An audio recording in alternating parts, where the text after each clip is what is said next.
A lot of people make meditation more complicated than it needs to be. It's not about using fancy techniques. It's really just about keeping it simple.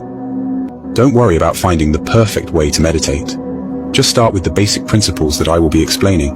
You should know this before you meditate.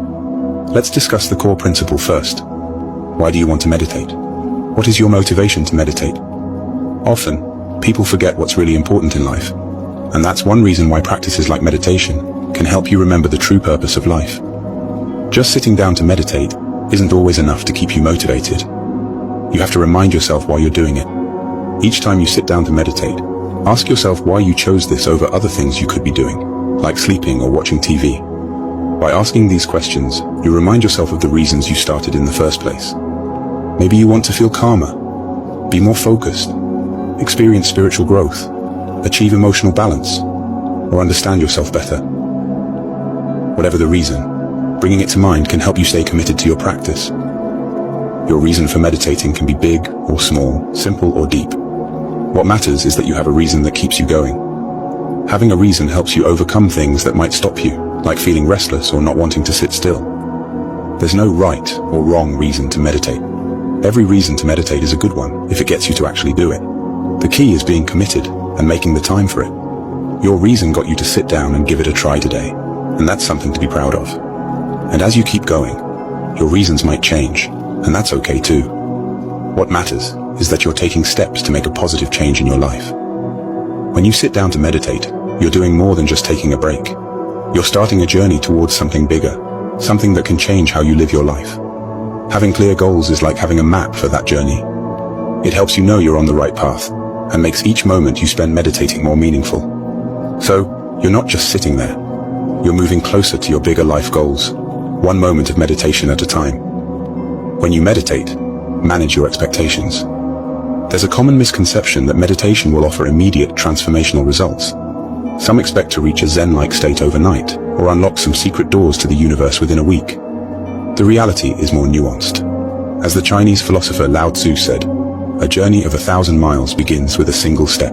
Understand that meditation is a lifelong practice that offers incremental gains over time. If your goals are too big, you might get lost in thoughts about what you should be doing or where you should be. This can make you compare yourself to others or your past and leave you feeling down. So it's better to have a goal, but don't stress over it too much. Keeping a balanced view is important for sticking with meditation. Some days will be easier than others. Some days you'll find it hard to focus, and that's okay. Remember, it's normal to have good days and bad days in meditation. The key is to know that ups and downs are part of the process.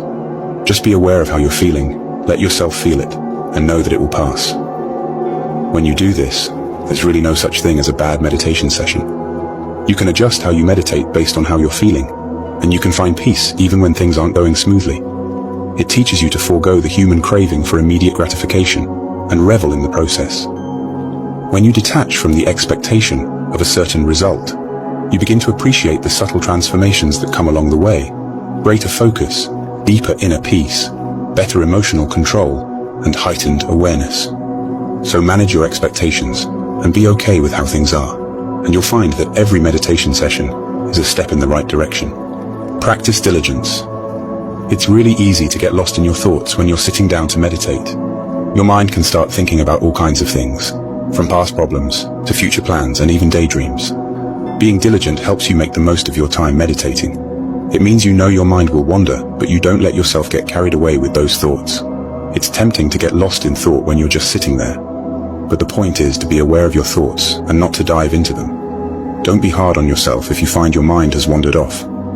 Judging yourself will only make you feel down and could make you give up. Instead, see these moments as chances to practice being focused. John Yates has a good way of putting it. Let thoughts come, let them be, and then let them go. When you do this, you're doing meditation right, no matter how many times your mind may wander. It's easy to get super excited when you're new to meditation and think that doing really long hour sessions is the way to go. But what really helps is doing it regularly, even if it's just for a short time each day. Of course, diligence isn't only about regularity, it's also about the quality of your practice. Being diligently mindful means you are not just physically present during meditation, but also mentally and emotionally invested in the experience. The quality of your attention matters as much as the quantity of time spent. When you approach your meditation practice with diligence, what you're essentially doing is sowing seeds. At first, it may seem like nothing is happening. However, over time, these seeds sprout into plants of peace, trees of wisdom, and flowers of happiness. The goal is not to be better than other people, but to be better than your yesterday self. Everyone struggled with distraction when we initially started meditation. So how do we reduce it? In today's technology-driven world, distractions are more abundant than ever before. From smartphone notifications to social media, from mental chatter to external noise, distractions can easily make your meditation practice feel like an uphill battle.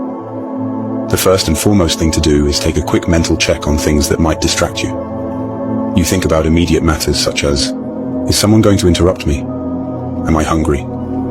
Then you consider more substantial issues that could preoccupy your mind, like your job, relationships, financial concerns, how your body feels, and even doubts about whether you're meditating correctly. Sometimes you don't even realize what's distracting you. You might feel anxious, but can't put a finger on why. A good way to get a clearer mind is to think about what's coming up in your future and what's happened in your past. This can help you figure out what might be bothering you. You might be worried about what you're going to eat for breakfast or something as big as what you're going to do with your life. Or you might be thinking about something from the past, like a message you sent to someone or wishing you hadn't had that extra drink last night. The key is just to notice these things. You're not trying to solve your life's problems right there. You're just acknowledging what's on your mind. If you think of something important that you don't want to forget, jot it down on a piece of paper next to you so you can look into it later. Just writing down these thoughts before you start meditating can make a big difference in helping you focus. The idea is not to push these thoughts away or try to change them, but just to see them for what they are. Maybe something big is on your mind and it won't go away quickly. That's okay. Just notice it, let it be there without reacting to it, and it'll eventually go away on its own. When you meditate, choose a space where you're least likely to be disturbed. Make this your go-to meditation spot. Before you begin, make it a habit to turn off or mute all electronic devices that could interrupt your meditation. If you live with others, let them know that you would not like to be disturbed during your meditation time. Setting boundaries is not selfish. It's a form of self-care. Choose a time of day when you're least likely to be disturbed or distracted. Early morning or late evening often work best for most people. Before you start, set an intention to stay committed to the practice for the entire duration, no matter what distractions may arise. I hope this is a good start for you.